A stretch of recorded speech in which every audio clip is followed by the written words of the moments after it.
Hello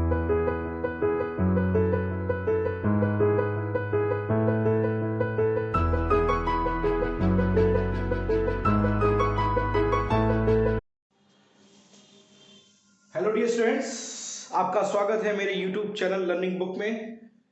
जैसा कि हम लोग जानते हैं कि प्रीवियस वीडियो लेक्चर नंबर 12 जिसपे कि हमने वायर्स का बेसिक कॉन्सेप्ट, वायर्स के न्यूमेरिकल सब कुछ सॉल्व कर लिए थे। अगर आपको कोई क्वेश्चन उसमें समझ में ना आ रहा हो तो रिक्वेस्ट है कि आप मुझे बताएं, मैं आपको सारे क्वेश्चन सॉल्व कराऊंगा। इसके अलावा हम लोग पैकिंग एफिशिएंसी का कॉन्सेप्ट कि बोर्ड में कैसे क्वेश्चन पुटअप करते हैं ये सब मैं आपको बता चुका हूं। जो बच्चे अभी ये वीडियो लेक्चर देख रहे हो वो प्रीवियस वीडियो लेक्चर देख करके तभी इस टॉपिक पे आए जिससे कि वो कॉन्सेप्ट क्लियर हो।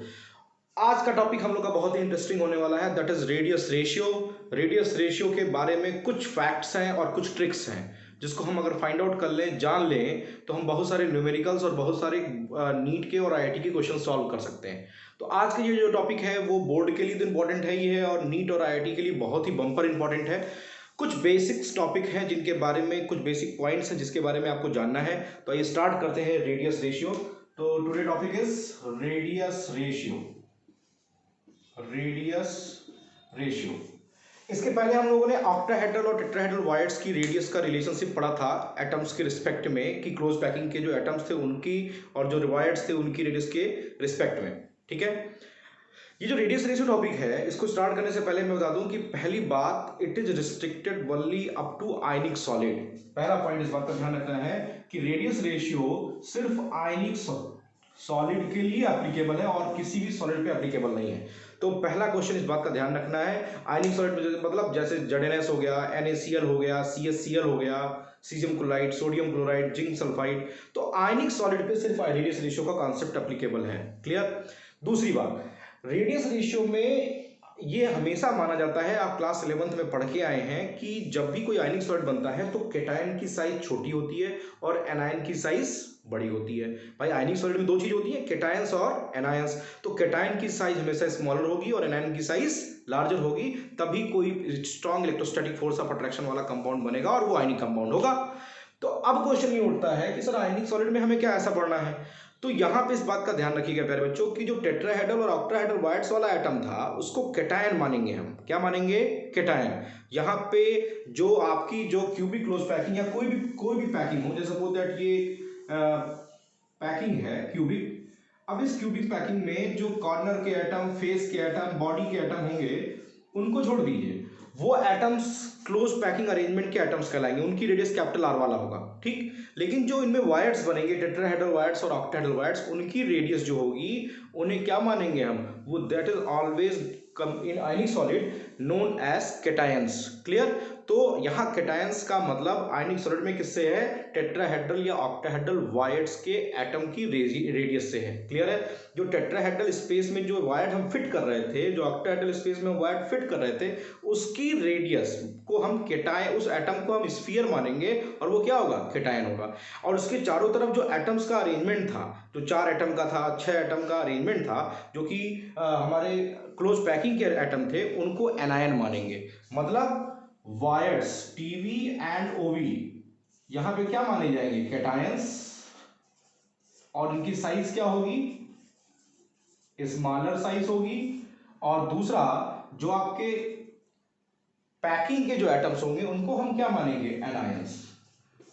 तो आपको टॉपिक स्टार्ट करने से पहले इसी की मैं बताना चाहता हूं कि रेडियस रेशियो क्या होता है, ये तो बताऊंगा ही, लेकिन पहले ये जानिए कहां एप्लीकेबल है। कहां एप्लीकेबल है, क्लियर हो गया। आयनिक सॉलिड पे एप्लीकेबल है। आयनिक सॉलिड पे क्यों एप्लीकेबल है, क्योंकि वहां पे केटायन और एनायन की रेडियस की बात करेंगे। तो केटायन और एनायन किसमें पाया था, सिर्फ आयनिक सॉलिड में पाया था।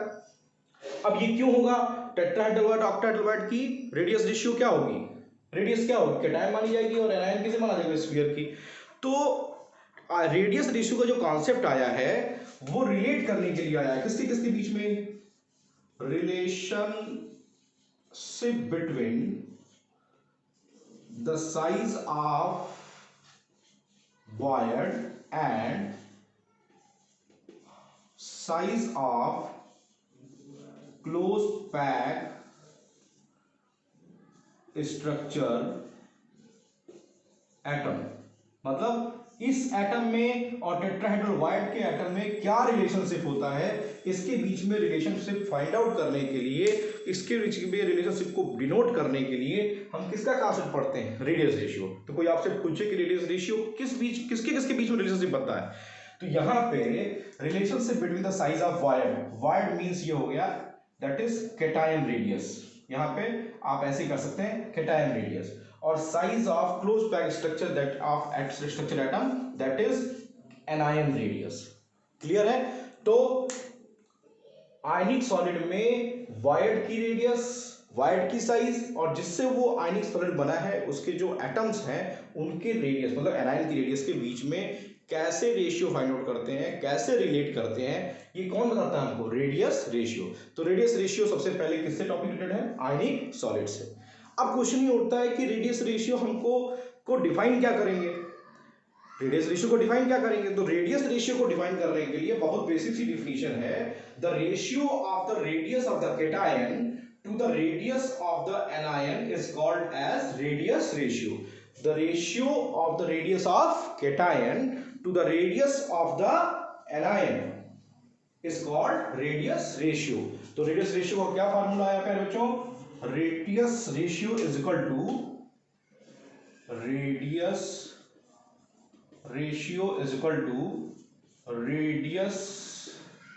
of cation upon radius of anion is known as radius ratio। तो कोई पूछे रेडियस रेशियो किसे कहते हैं, तो radius ratio is defined as the radius of the cation to the radius of the anion is called radius ratio. तो आप video lecture को क्लियरली सुनिएगा और डेफिनेशन लिख लीजिएगा। रेडियस रेशियो का फार्मूला रेडियस ऑफ कैटायन या radius upon radius of anion. यहाँ कैटायन कौन होगा? वायर्ड की रेडियस। एनायन क्या होगा? जनरली स्फीयर की रेडियस। क्लियर? यहाँ पे ये मान के रखिएगा कि कैटायन और एनायन को हार्ड स्फीयर माना गया है, इस बात का ध्यान रखिएगा। आयनिक सॉलिड की स्टेबिलिटी के लिए क्या कंडीशन होती है मैं अभी बात करता हूं, लेकिन ये जानिए कि रेडियस रेशियो को कहीं कहीं मैं आपको ये लिखूंगा आर आर, तो इससे कंफ्यूज मत हो जाइएगा। इसका मतलब है कैपिटल आर का मतलब रेडियस, स्मॉल आर का मतलब रेशियो, है ना? Radius ratio is equal to radius of cation, तो radius of cation upon radius of anion. तो radius of cation upon radius of anion is known as radius ratio. Clear है? तो radius ratio किसे कहते हैं? Clear? Radius ratio किस पे applicable है? आयनिक सॉलिड पे एप्लीकेबल है। अब क्वेश्चन ये उठता है कि सर रेडियस रेशियो का क्या फायदा है? तो रेडियस रेशियो क्या फायदा करता है?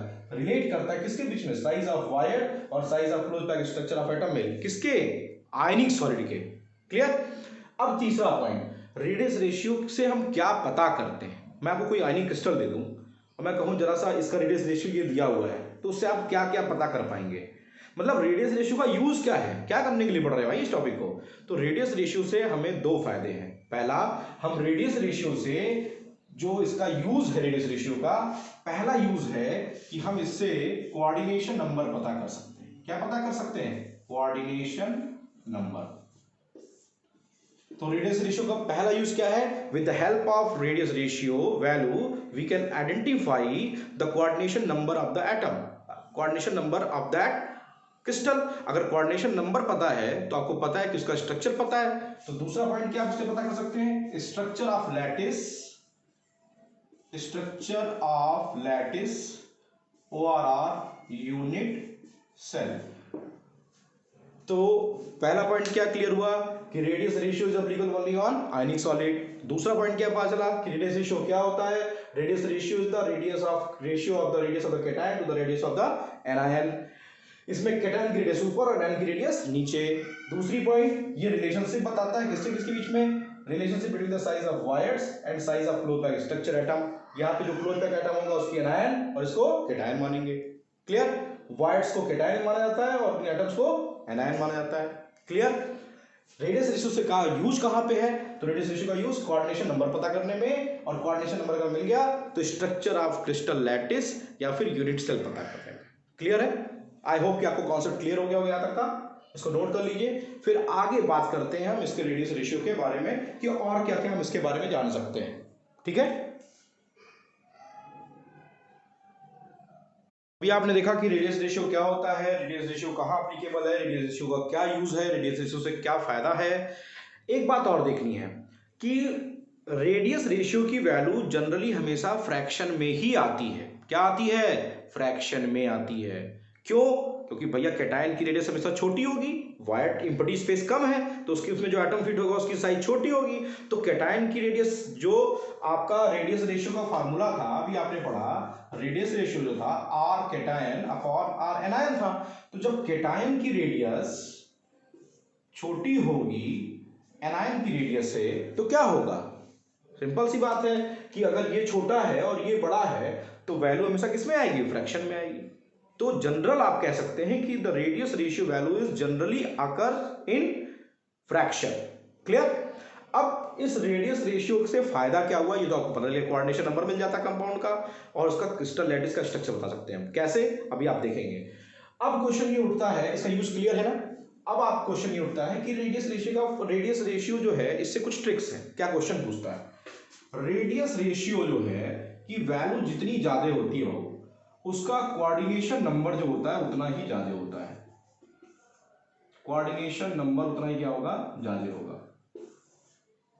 ट्रिक्स है कुछ, इसको फॉलो करते चलिएगा। क्योंकि क्या होता है कि कभी कभी आपको क्या करेगा, 4 एटम दे देगा, 4 क्रिस्टल दे देगा, कह देगा इनके रेडियस रेशियो की वैल्यू इतनी इतनी इतनी है, कौन से एटम कौन से क्रिस्टल की कोऑर्डिनेशन नंबर ज्यादा होगा। अब क्वेश्चन आज समझने की जरूरत है, जरा ध्यान से देखिए। अगर आपके रेडियस रेशियो की वैल्यू कोऑर्डिनेशन नंबर के डायरेक्टली प्रोपोर्शनल होती है, कैसे आइए देखते हैं। अगर मान लीजिए कि रेडियस रेशियो की वैल्यू ज्यादा कब आएगी, जब कैटायन की रेडियस ज्यादा होगी और एनायन की रेडियस छोटी होगी। साफ साफ दिखाई दे रहा है कि रेडियस रेशियो की वैल्यू ज्यादा कब आएगी, जब आपका R प्लस ज्यादा होगा और R माइनस कम होगा। तो मतलब कि कैटायन की रेडियस बड़ी हो गई, एक कंडीशन ये लगाते हैं। दूसरा, कैटायन की रेडियस छोटी हो गई। कैटायन की रेडियस बड़ी होगी तो इसके चारों तरफ एनायंस ज्यादा एक्युमुलेट होंगे, लेकिन अगर इसके चारों तरफ देखा जाए कितने एनायंस एक्युमुलेट हुए, यहां देखिए साफ साफ दिख रहा है। रेडियस छोटी होगी कैटायन की तो एनायंस कम एक्युमुलेट होंगे, मतलब उसके चारों तरफ जो उसके पड़ोसी हैं वो कम पड़ोसी घर बना पाएंगे। उसका घर छोटा होगा तो उसके चारों तरफ घर कम लोग बनाएंगे घर, उसका घर बड़ा होगा उसके चारों तरफ ज्यादा लोग एक्वायर कर सकते हैं, ज्यादा लोग उसके चारों तरफ एक्वायर कर सकते हैं। तो अगर कैटायन की रेडियस ज्यादा है तो एनायंस उसके चारों तरफ ज्यादा एक्युमुलेट होंगे, और ज्यादा एक्युमुलेट होंगे तो कोऑर्डिनेशन नंबर किसे कहते हैं, जो पड़ोसी नंबर ऑफ नेबरिंग एटम। तो नेबरिंग एटम यहां पे देखिए ज्यादा हो गए, कैटायन की रेडियस छोटी होगी, नंबर ऑफ नेबरिंग एटम कम हो गए। तो कोऑर्डिनेशन नंबर जो होता है वो रेडियस रेशियो की वैल्यू पे डिपेंड करता है। जितनी ज्यादा रेडियस रेशियो की वैल्यू होगी कोऑर्डिनेशन नंबर उतना ही क्या होगा, ज्यादा होगा। क्लियर है, कोई प्रॉब्लम, क्लियर है। चलिए दूसरा पॉइंट आपको ध्यान देना है। दूसरा पॉइंट क्या है, अगर कोऑर्डिनेशन नंबर ज्यादा है मतलब रेडियस रेशियो ज्यादा है तो आपके कंपाउंड की स्टेबिलिटी भी ज्यादा है। मतलब रेडियस रेशियो की वैल्यू ज्यादा है तो स्टेबिलिटी भी क्या है आपकी, ज्यादा है। मतलब वो कंपाउंड उतना ही ज्यादा स्टेबल होगा जिसका रेडियस रेशियो की वैल्यू जितनी ज्यादा आएगी। क्लियर। अब रेडियस रेशियो की वैल्यू कितनी आएगी, कैसे आएगी, अभी आगे हम देखेंगे, बहुत सारे न्यूमेरिकल करने हैं। लेकिन रेडियस रेशियो जो है वो स्टेबिलिटी के डायरेक्टली प्रोपोर्शनल होता है। जितना ज्यादा रेडियस रेशियो आएगा स्टेबिलिटी उतनी ज्यादा। देखिए यहाँ पे कैटायंस को ज्यादा लोग घेर रखे हैं तो सुरक्षा कौन ज्यादा देगा भाई। जैसे मुझे कोई मारने आ रहा है, मेरे चारों तरफ 50 लोग खड़े हुए हैं तो मेरी सुरक्षा ज्यादा होगी। लेकिन अगर मुझे कोई मारने आ रहा है मेरे चारों तरफ केवल 4 ही लोग खड़े हैं तो कोई भी मार के निकल जाएगा। मतलब मेरे पड़ोसी जितने ज्यादा होंगे मेरा फोर्स ऑफ अट्रैक्शन उतना ज्यादा होगा। क्यों, क्योंकि भाई मैं कैटायन हूं, मेरे चारों तरफ एनायन है तो फोर्स ऑफ अट्रैक्शन होगा। लेकिन यहाँ पे कैटायंस के चारों तरफ एनायंस कम है तो अट्रैक्शन थोड़ा कम होगा। तो यहाँ अट्रैक्शन ज्यादा, यहाँ अट्रैक्शन कम, कोऑर्डिनेशन नंबर ज्यादा, अट्रैक्शन ज्यादा तो रेडियस रेशियो ज्यादा। क्लियर। तो रेडियस तो स्टेबिलिटी ज्यादा, ठीक, कंपाउंड में स्ट्रॉन्ग इलेक्ट्रोस्टैटिक बॉन्ड काम करेगा तो इसलिए आपका रेडियस रेशियो क्या होगा, ज्यादा होगा। क्लियर। तो कैटायंस के चारों तरफ एनायंस की संख्या क्या होनी चाहिए, ज्यादा होनी चाहिए, ये ध्यान रखिएगा। और एनायंस के चारों तरफ किसकी संख्या होनी चाहिए, कैटायंस की होनी चाहिए। अब मान लीजिए कोई क्वेश्चन दिया कि एनायंस के चारों तरफ कैटायंस है खूब ढेर सारे, और कैटायंस के चारों तरफ फिर कैटायन है, या एनायंस के चारों तरफ फिर एनायन है। मतलब एनायंस को एनायंस नहीं स्फीयर करने चाहिए, एनायंस को कैटायंस राउंड अप किए रहेंगे तो वो स्टेबिलिटी ज्यादा होगी। तो दोनों ट्रिक क्लियर है। रेडियस रेशियो ज्यादा होगा तो कोऑर्डिनेशन नंबर ज्यादा होगा, रेडियस रेशियो ज्यादा होगा तो स्टेबिलिटी ज्यादा होगी। स्टेबिलिटी क्यों ज्यादा होगी, आई होप कि आपको क्लियर होगा। वीडियो को एकदम से क्लियरली देखिएगा, कोई प्रॉब्लम नहीं आएगी। ठीक है। अब रेडियस रेशियो के वैल्यू के बेसिस पे हम कैसे आइडेंटिफाई करेंगे कोऑर्डिनेशन नंबर और क्रिस्टल का स्ट्रक्चर, तो आइए देखते हैं। देखिए, अगर रेडियस रेशियो की वैल्यू 0.155 से 0.225 के बीच में आती है, it is the radius ratio value. अगर रेडियस रेशियो की वैल्यू आपकी कितने से कितने के बीच में आ रही है, 0.155 टू 0.225 के बीच में आ रही है, तो हमारा जो कोऑर्डिनेशन नंबर होगा वो हो जाएगा 3, और जो ज्योमेट्री होगी वो क्या हो जाएगी, वो ज्योमेट्री हो जाएगी ट्रायंगुलर। क्या हो जाएगी, ट्रायंगुलर। 0.155 से लेकर के क्या हो जाएगी, 0.225। कोऑर्डिनेशन नंबर 3 ट्रायंगुलर का मतलब यहां पे है ट्राइगोनल प्लेनर, ट्राइगोनल प्लेनर। अब कभी कभी एग्जाम में क्या होता है, ये सब नहीं देता है, आपसे कहता है कि एक आयनिक क्रिस्टल है जो कि B2O3 टाइप है। B2O3 को बोलते हैं बाबू बोरिक एनहाइड्राइड, B2O3। तो इसको B2O3 टाइप क्रिस्टल भी कहते हैं। क्या कहते हैं, B2O3 टाइप क्रिस्टल।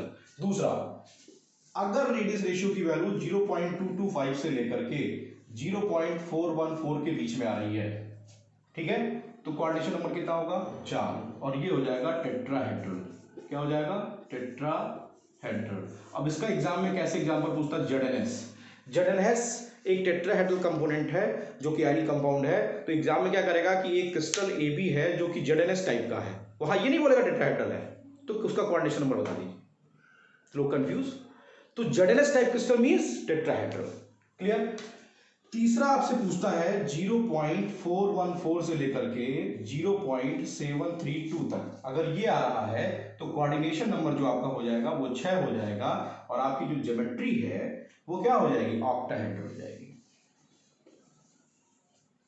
ऑक्टाहेड्रल। इसका सबसे बेस्ट एग्जांपल सोडियम क्लोराइड, बहुत इंपॉर्टेंट है, इसको रॉक सॉल्ट टाइप स्ट्रक्चर भी बोलते हैं। क्या बोलते हैं, रॉक सॉल्ट। आपसे कहा गया ये कंपाउंड AB यानी कंपाउंड जो कि रॉक सॉल्ट टाइप का है, तो रॉक सॉल्ट का मतलब क्या, NaCl टाइप का। क्लियर, तो रॉक सॉल्ट टाइप का हो गया, NaCl टाइप का हो गया, इसका ऑक्टाहेड्रल कंपोनेंट होगा, ये हो गया। नेक्स्ट सबसे लास्ट है चौथा पॉइंट, अगर 0.732 से लेकर के 1 के बीच में है तो कोऑर्डिनेशन नंबर हो जाएगा 8, और जो हमारी ज्योमेट्री होगी वो हो जाएगी क्यूबिक, या उसी को आप कह सकते हैं बॉडी सेंटर्ड। क्या बोलते हैं, बॉडी सेंटर्ड। इसका सबसे बेस्ट एग्जांपल है सीजियम क्लोराइड, सीजियम क्लोराइड। अगर ध्यान से देखें, एक ये हो गया, 2 हो गया,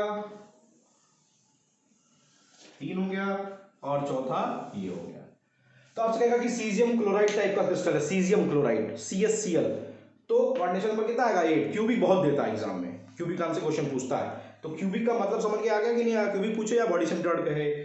ऑक्टाहेड्रल में NaCl rock salt type structure पूछेगा। हाँ, एक चीज आपको कंफ्यूज करी होगी, सर अगर मान लीजिए 0.225 एग्जैक्ट वैल्यू आएगी तो हम उसको यहां रखेंगे कि यहां रखेंगे, मान लीजिए 225 आ गया तो कहां रखेंगे, तो ये ध्यान रखिए, it is the limiting value. Limiting मतलब कि उससे कम ही होना चाहिए, उससे ज्यादा नहीं होना चाहिए, उसके बराबर नहीं होना चाहिए।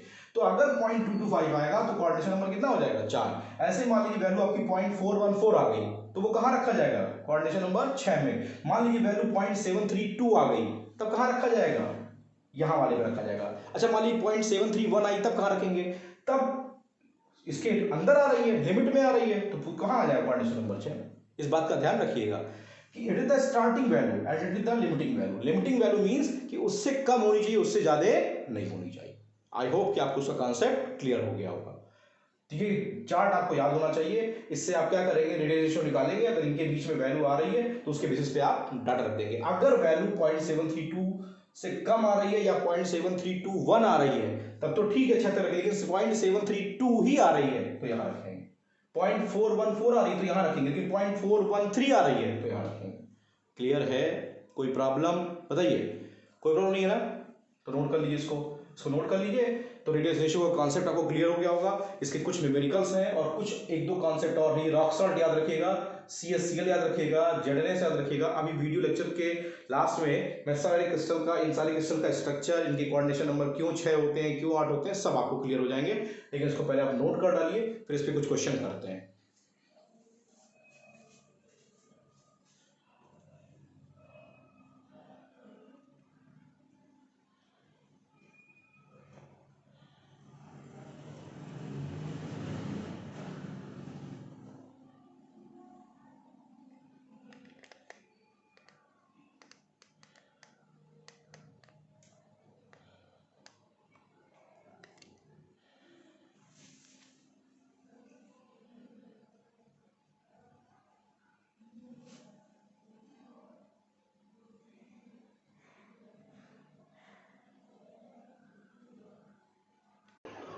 तो हेलो डियर स्टूडेंट्स, अभी आपने देखा कि रेडियस रेशियो के रिस्पेक्ट में कैसे हम कोऑर्डिनेशन नंबर पता करेंगे, कैसे ज्योमेट्री ऑफ क्रिस्टल पता करेंगे और उनका बेसिक क्वेश्चन कैसे पूछता है इसके बारे में पता किया।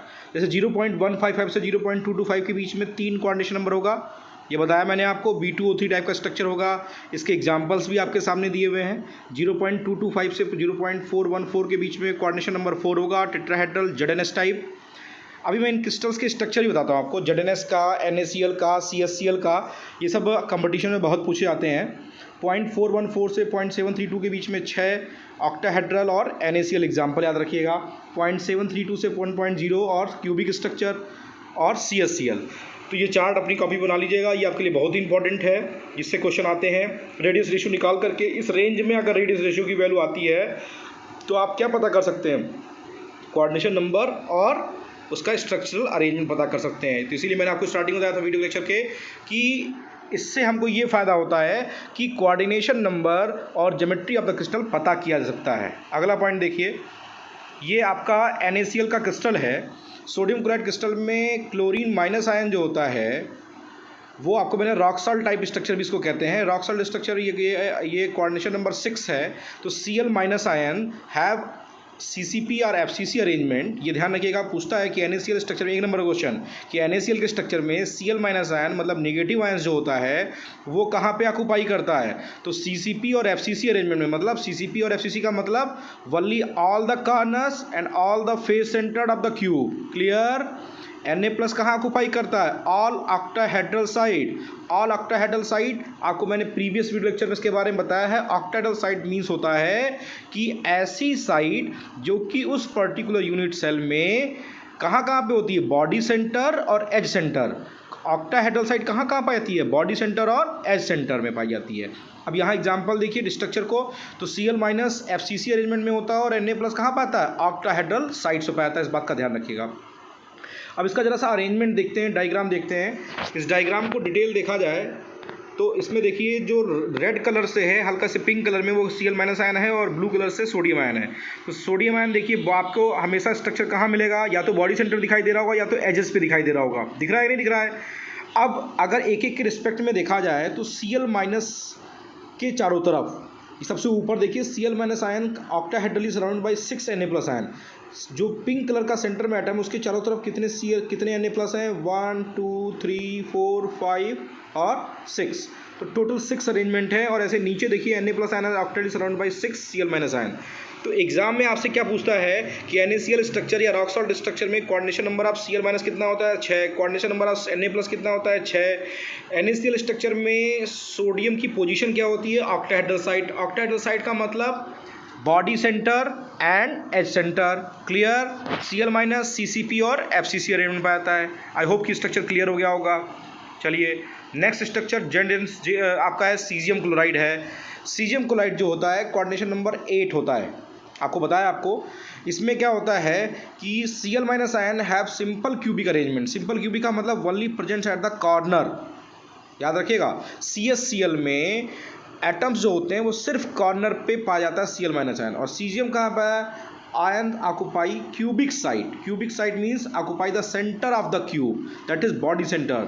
तो कोऑर्डिनेशन नंबर ऑफ जो सीजियम होगा आयन वो भी 8 होगा और coordination number of Cl minus भी क्या होगा, 8 होगा। कैसे, आइए देखिए।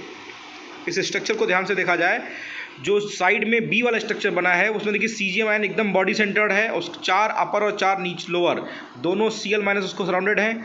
अगर इस ए वाले डायग्राम में देखा जाए तो सीएल माइनस आयन जो कि ब्लू कलर से बना हुआ है वो सेंट्रली 8 CS माइनस से CS प्लस से अटैच्ड है। तो सीजियम क्लोराइड का स्ट्रक्चर में Cl माइनस क्यूबिक अरेंजमेंट में होता है, मतलब कि सिंपल क्यूबिक में होता है, और Cl जो होता है वो क्यूबिक साइड से पाता है, दैट इज बॉडी सेंटर पे आता है। क्लियर है? कोऑर्डिनेशन नंबर 8 होता है। अगला ये स्ट्रक्चर देखते हैं, जिंक सल्फाइड। ये बहुत ही इंटरेस्टिंग है और इससे कंपटीशन में बहुत ज़्यादा क्वेश्चन पूछे जाते हैं। जिंक सल्फाइड स्ट्रक्चर में अगर आप ध्यान से देखिए तो ये टेट्राहेड्रली अरेंजमेंट होता है। इसमें जो निगेटिव आयंस होते हैं हैव CCP और FCC arrangement, that is corners and face, and Zn+2 tetrahedral side से पाता है। अभी आप NaCl में देखे थे, Na+ कहाँ था? ऑक्टाहेड्रल साइड में था। Zn+2 कहाँ है? टेट्राहेड्रल साइड में है। एक क्वेश्चन ये बनता है, Zn+2 की पोजीशन कहाँ होती है ZnS में? टेट्राहेड्रल साइड्स पे। तो कोऑर्डिनेशन ऑफ Zn+2 4 और कोऑर्डिनेशन ऑफ सल्फर भी कितना हो जाएगा? 4। लेकिन it may be noted that ZnS exist in 2 forms, Zn blend and Wurtzite. In zinc blend, S-2 ions have CCP or FCC arrangement as shown, but in Wurtzite S-2 ions have SCP arrangement. जो वर्जाइट होता है उसमें S-2 का arrangement जो होता है वो HCP arrangement होता है, and the arrangement of Zn+2 ions is same in both, that is occupy half of the tetrahedral side. अभी मैंने आपको प्रीवियस क्वेश्चन दिया था अल्टरनेट ऑफ टेट्राहेड्रल, तो अल्टरनेट ऑफ टेट्राहेड्रल वाइड्स का मतलब half of the tetrahedral sides.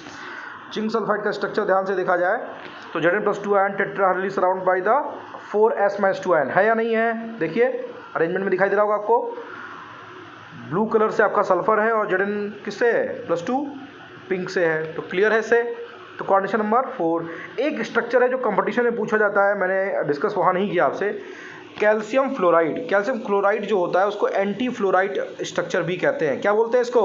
Anti fluoride, sorry fluoride structure कहते हैं। फ्लोराइड स्ट्रक्चर को किसे बोलते हैं? एग्जाम में कंपटीशन में calcium fluoride is also known as fluoride structure. क्या कहलाता है? Fluoride structure. तो फ्लोराइड स्ट्रक्चर में क्या होता है? कैल्शियम फ्लोराइड के नाम से नहीं पूछा जाता। यहाँ पे जो कैल्शियम आयन होता है वो CCP अरेंजमेंट में होता है, ठीक, और F- आयन जो होता है वो टेट्राहेड्रल साइड में होता है। देख लीजिए ठीक उल्टा हो गया NaCl वाले का, वो ऑक्टाहेड्रल था, यहाँ टेट्राहेड्रल हो गया। यहाँ कैटायन ही CCP अरेंजमेंट में, इसीलिए क्वेश्चन बहुत इंपॉर्टेंट और पूछता है।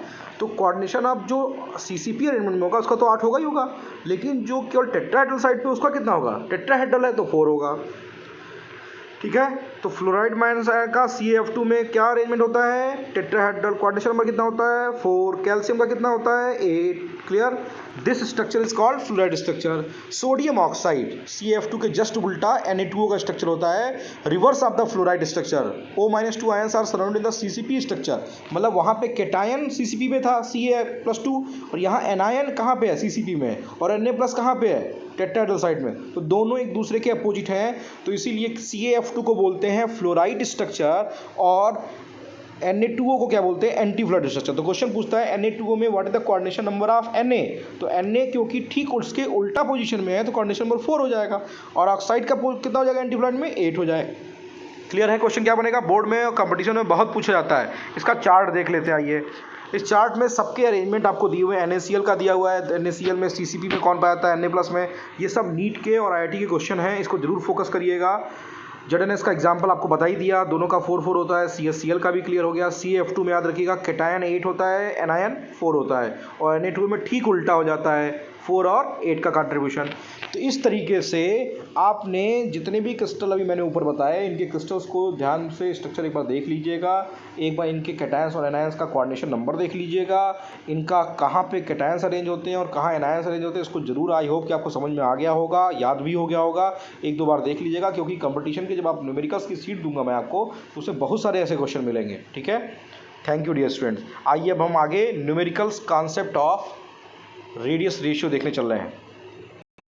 तो डियर स्टूडेंट्स, अभी आपने देखा कि रेडियस रेशियो का कॉन्सेप्ट, जिंक सल्फाइड का जो क्वेश्चन मैंने बताया, जिंक सल्फाइड का, NaCl rock salt type structure का, CSCl का, एंटी फ्लोराइड और फ्लोराइड का, दोनों बहुत ही इंपॉर्टेंट है। कैल्शियम फ्लोराइड और Na2O वाला IIT और नीट में बहुत पूछा गया है, तो रिक्वेस्ट है कि उसको प्रॉपर वे में नोट कर लीजिएगा एक बार उसका, इसीलिए मैंने डायग्राम भी आपको प्रोवाइड करा दिया है कि आप उसके कॉन्सेप्ट क्लियर कर लीजिए। आपने पढ़ा कि रेडियस रेशियो का जो कॉन्सेप्ट था बेसिक, वो उसका जो बेसिक कॉन्सेप्ट था वो कोऑर्डिनेशन नंबर पता करने में या फिर किसका पता करने में या फिर ज्योमेट्री पता करने में करते हैं, ठीक है। तो आइए कुछ क्वेश्चंस हैं उनको लगाते हैं हम लोग जो इंपॉर्टेंट है, और उसके बाद मैंने इस वीडियो लेक्चर के लास्ट में आपको वर्ड्स पे कुछ बेस्ड इंपॉर्टेंट न्यूमेरिकल्स दूंगा। जैसे मेरे सामने क्वेश्चन है a solid A B has the NaCl structure. देखिए क्वेश्चन बोला NaCl स्ट्रक्चर। अब जिसको नहीं पता कि NaCl स्ट्रक्चर जो होता है वो ऑक्टाहेड्रल अरेंजमेंट में होता है, फिर वो लगा चुका क्वेश्चन किस वैल्यू से किस वैल्यू तक वेरी करता है, नहीं पता तो नहीं कर पाओगे क्वेश्चन। इसलिए आपको यहाँ पे वो वैल्यू याद होनी चाहिए कि NaCl स्ट्रक्चर सर ऑक्टाहेड्रल था, कोऑर्डिनेशन नंबर 6 था, और जो वैल्यू वेरी कर रही थी वो 0.414 से लेकर के 0.732 के बीच में वेरी कर रही थी। अगर आपको इतना नहीं याद है तो आप इसके क्वेश्चन नहीं कर पाओगे। इसलिए रिक्वेस्ट है कि जिस चीज़ों को मैंने आपको पहले ही बताया है उनको जरूर दिमाग में रखिएगा, ठीक है। क्वेश्चन कह रहा है कि ए बी टाइप का एक सॉलिड है जो कि NaCl टाइप का है, तो भी गनीमत है, NaCl बोला उसका रॉक सॉल्ट बोल देता। फिर क्या कह रहा है, if the radius of cation is 100 picometre.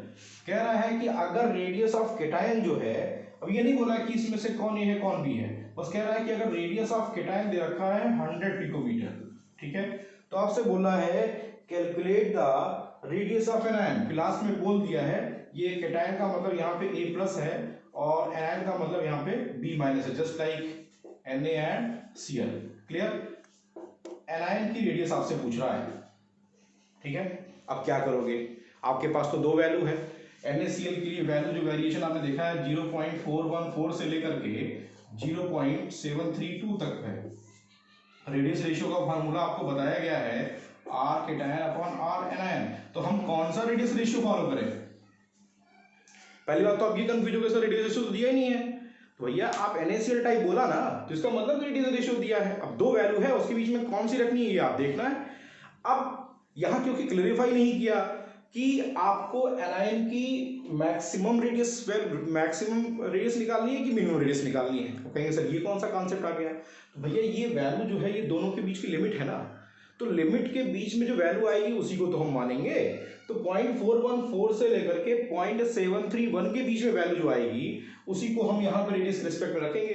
तो हमको ये देखना है कि अगर यहाँ कहता होता कि नहीं आप ऐसा है कि मैक्सिमम रेडियस ऑफ एनायन निकाल के दिखाइए या मिनिमम रेडियस ऑफ एनायन निकाल के दिखाइए, तब तो हम कुछ कर सकते थे, लेकिन ऐसा कुछ नहीं बोला। यहाँ पे बोला है नहीं बोला है। तो आपको यहाँ पे दोनों क्वेश्चन को सॉल्व करना पड़ेगा।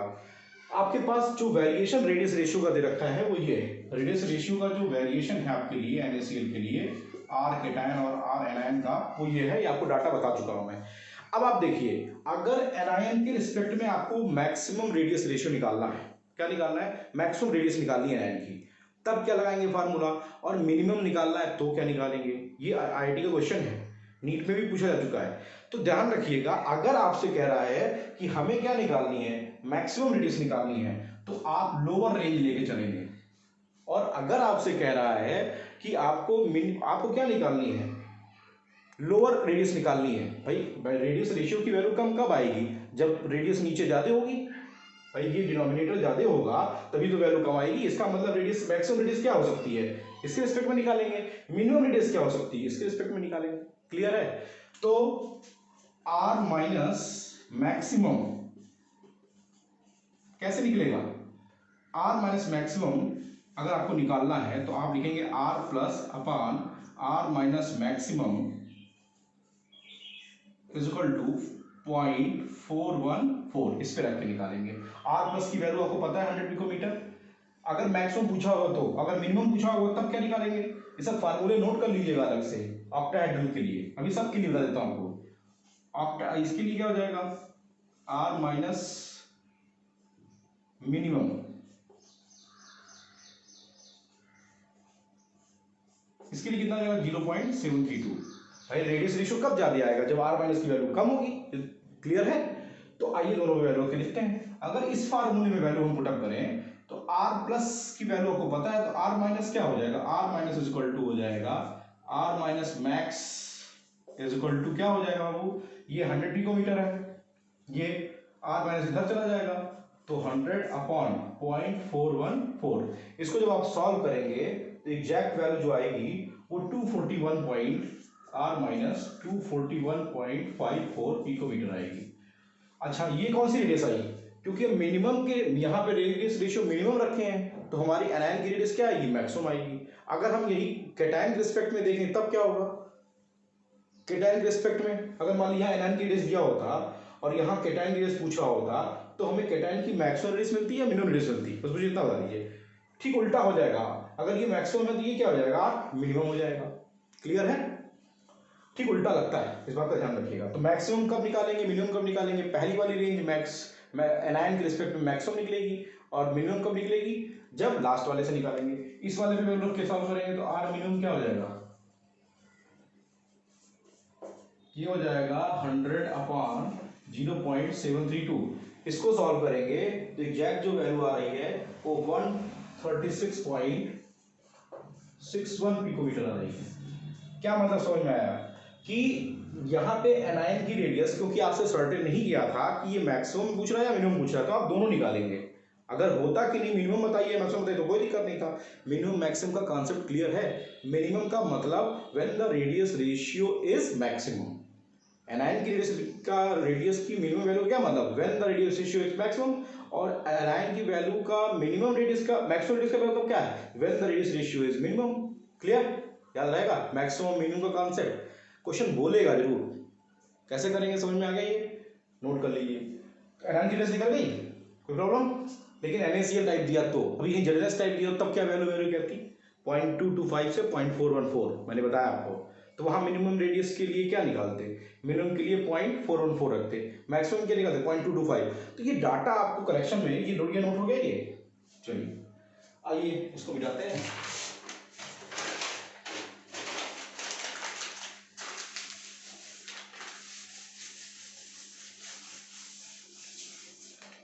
देख रहे हैं कितना खराब मिट रहा है? इस लॉकडाउन की कंडीशन में बड़ी प्रॉब्लम है। अगला क्वेश्चन देखते हैं। अगला क्वेश्चन आपके सामने है, the two ions A plus and B minus, दो एक कैटायंस दे रखा है और एक एनायंस दे रखा है। दोनों की रेडियस दे रखी है, एक की दे रखी है 88 पिकोमीटर और एक की दे रखी है 200 पिकोमीटर। ठीक है, फिर क्वेश्चन क्या कह रहा है? क्वेश्चन कह रहा है कि respectively in the close pack structure of compound AB predict the compound number of coordination number of A plus. आपको coordination number of A plus निकालना है। कैसे निकलेगा बाबू? कोऑर्डिनेशन नंबर निकालने के लिए आपको फार्मूला बताया और रेडियस रेशियो निकालना पड़ेगा। तो रेडियस रेशियो निकालिए। Radius ratio is equal to क्या? R cation upon R anion. R cation कितना है? 88 और ये कितना है? 200। इसको जब सॉल्व करेंगे तो आपकी वैल्यू जो आ रही है 0.44 आ रही है। इसको सॉल्व करने पर जो वैल्यू आ रही है 0.44 पिकोमीटर। जरा बताइए वैल्यू किसके बीच में है? 0.414 से लेकर के 0.732 के बीच में, और 0.414 से लेकर के 0.732 रेंज किसके लिए था? NaCl टाइप के लिए था। और NaCl में ऑक्टाहेड्रल में कोऑर्डिनेशन नंबर 6। तो इसका मतलब हो गया कि यहाँ कैटायन का कोऑर्डिनेशन नंबर कितना हो जाएगा? 6। क्लियर है? देखा कितना आसान है? रेडियस निकालिए जिस वैल्यू में। अब वो डाटा नहीं आता रहेगा तो क्वेश्चन नहीं सॉल्व कर पाएंगे। ठीक है, तो आई होप कि टॉपिक क्लियर हो गया होगा। आइए इससे रिलेटेड कुछ और प्रॉब्लम करते हैं। इसमें कुछ इंपॉर्टेंट प्रॉब्लम है जिसके बारे में आपको वो मैक्सिमम मिनिमम वाला कॉन्सेप्ट आपको समझ में आ गया होगा, है ना? आई होप वेरिएशन आपको ये डाटा का जरूर याद हो जाना चाहिए, और याद हो भी क्या होगा? R कैटायन और R एनायन, इन दोनों के लिए मैक्सिमम मिनिमम का रेशियो जो है वो आपको क्लियर हो जाना चाहिए। अगर मैक्सिमम रेडियस पूछेगा तब क्या करेंगे, मिनिमम रेडियस पूछेगा तब क्या करेंगे। इस पे क्वेश्चन और देखते हैं। क्वेश्चन दे रखा है कि एक कंपाउंड है AX, the radius of A plus ion is 95 picometer. A plus ion की रेडियस जो है वो 95 पिकोमीटर है। ठीक है, and X minus ion is 181। X minus की ये AX टाइप का क्रिस्टल है और 181 पिकोमीटर है। फिर क्वेश्चन कह रहा है कि predict the crystal structure AX and coordination number of each ion. इसका कोऑर्डिनेशन नंबर ही बताना है और क्रिस्टल स्ट्रक्चर ही बताना है, कुछ नहीं करना है। रेडियस रेशियो कितना हो जाएगा? 95/181। इसको सॉल्व करेंगे तो जो वैल्यू आ रही है वो आ रही है 0.524। 524 मतलब क्या, फिर वही आया सर, इसकी ज्योमेट्री हो जाएगी ऑक्टाहेड्रन, कोऑर्डिनेशन नंबर हो जाएगा 6, और किस टाइप का क्रिस्टल है, NaCl। अभी स्ट्रक्चर बताया हूं कि NaCl में सोडियम के चारों तरफ कितने नेगेटिव आयन, 6Cl माइनस, और 6Cl और एक क्लोरीन माइनस के आयन की चारों तरफ, क्लोराइड के आयन कितने पॉजिटिव चार्ज, 6Na प्लस। तो इस तरीके से Na प्लस और Cl माइनस दोनों का कोऑर्डिनेशन नंबर कितना आएगा, 6 आएगा। जेडनेस में कितना था, 4 था, याद है ना भाई। CaCl में क्या था, CaCl में आपको स्ट्रक्चर याद है, बोलिए भाई, याद कर लीजिएगा, फ्लोराइड स्ट्रक्चर और एंटी फ्लोराइड दोनों एक दूसरे के क्या है, अपोजिट हैं, देख लीजिएगा। तो इस तरीके के क्वेश्चन कोऑर्डिनेशन नंबर के बेसिस पे, कोऑर्डिनेशन नंबर दिया हो तो उससे कैसे ज्योमेट्री पता करेंगे, मैक्सिमम मिनिमम रेडियस का कॉन्सेप्ट ये बहुत इंपॉर्टेंट है। रेडियस रेशियो दिया रहेगा, उसके बेसिस पे ज्योमेट्री कैसे पता करेंगे, कोऑर्डिनेशन नंबर दिया हो तो कैसे ज्योमेट्री पता करेंगे। तो आई होप कि आपको टॉपिक क्लियर हो गया होगा, ठीक है। अब वीडियो के लास्ट में अभी मैं आपको 4 से 10 क्वेश्चन दे देता हूँ, उन क्वेश्चंस को सॉल्व करिएगा और सॉल्व करके देखिए कि आप उसको सॉल्व कर पा रहे हैं या नहीं कर पाएंगे तो नेक्स्ट वीडियो लेक्चर में मैं इसको सॉल्व करके बताऊंगा, ठीक है। अभी वायर्स के कुछ क्वेश्चन बच्चों को नहीं आए हुए हैं तो उनको भी बताऊंगा, और ये क्वेश्चन दोनों का एक पूरा न्यूमेरिकल का कॉन्सेप्ट बना करके एक अलग से वीडियो बना दूंगा, ठीक है। थैंक यू, इसको नोट कर लीजिए, बाकी क्वेश्चन मैं आपको देता हूँ।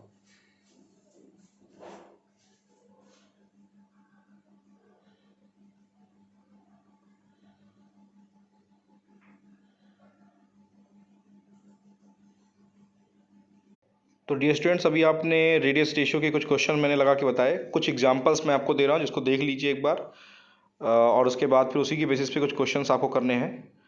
जैसे फॉर एग्जांपल ये क्वेश्चन एग्जांपल नंबर 28 आपने देखा, 29 देख लीजिए, ठीक है। इसमें देखिए solid AB has NaCl structure if the radius of the cation दिया हुआ है, calculate the maximum possible value of anion. फिर एनायन पूछा मैक्सिमम पॉसिबल, तो मैक्सिमम मिनिमम वाला क्वेश्चन बहुत इंपॉर्टेंट है, बोर्ड में आया भी हुआ है, थोड़ा ध्यान दीजिएगा इस पर, ठीक है। ऐसे कुछ एग्जाम्पल नंबर 30 है, इसके क्वेश्चन भी बहुत इंपॉर्टेंट है। एग्जाम्पल नंबर 31 सेम इसी तरीके का क्वेश्चन है, इसको भी सिंप्लीफाई मैंने आपको बता ही दिया अभी आपको। क्वेश्चन नंबर 32 ये भी देख लीजिएगा, ये भी आपके बोर्ड का क्वेश्चन है, बहुत इंपॉर्टेंट है। कोई एग्जाम्पल नंबर 32 CBSE 2003 में क्वेश्चन आया हुआ है, बहुत ही आसान क्वेश्चन है। आपको कॉन्सेप्ट अगर क्लियर होगा तो आप 2 मिनट में क्वेश्चन लगाएंगे। कैटायन का मैक्सिमम और मिनिमम रेडियस कब निकलेगा ये आपको मैंने कभी पहले वीडियो लेक्चर में बता दिया है। क्वेश्चंस को देख लीजिए और नोट कर लीजिए। इन प्रॉब्लम्स को प्रॉब्लम फॉर प्रैक्टिस दे रहा हूँ आपको, इनको करके देखिएगा। क्वेश्चन नंबर 20, 21 सबके आंसर भी दिए हुए हैं, लगाइए। आई होप कि आप उसको क्लियरली समझ लेंगे। तो इस वीडियो लेक्चर को आप कंप्लीटली देखेंगे, कमेंट जरूर करिएगा, लाइक बहुत ज़रूरी है। लाइक करने से क्या होता है कि हमें इंकरेजमेंट मिलता है, मैं और अच्छा वीडियो लेक्चर आपको बना करके दूंगा। और thanks for watching my video. Dear students, इस लॉकडाउन की कंडीशन में आप अपने घर पे रहिए, आपके लिए जितनी भी सुविधा हो पाएगी मैं करके दिखाऊंगा। मैं कुछ दिन बाद आपको एक पूरा कम से कम जो मेरा नेक्स्ट वीडियो लेक्चर होगा एक डेंसिटी कैलकुलेशन फार्मूले पे होगा, उसके कुछ न्यूमेरिकल्स होंगे। उसके बाद मैं आपको प्रीवियस ईयर बोर्ड में इस टॉपिक तक कितने क्वेश्चन आए हैं, कैसे कैसे आए हैं, इन सब का डिस्कशन करूँगा, ठीक है। Thank you.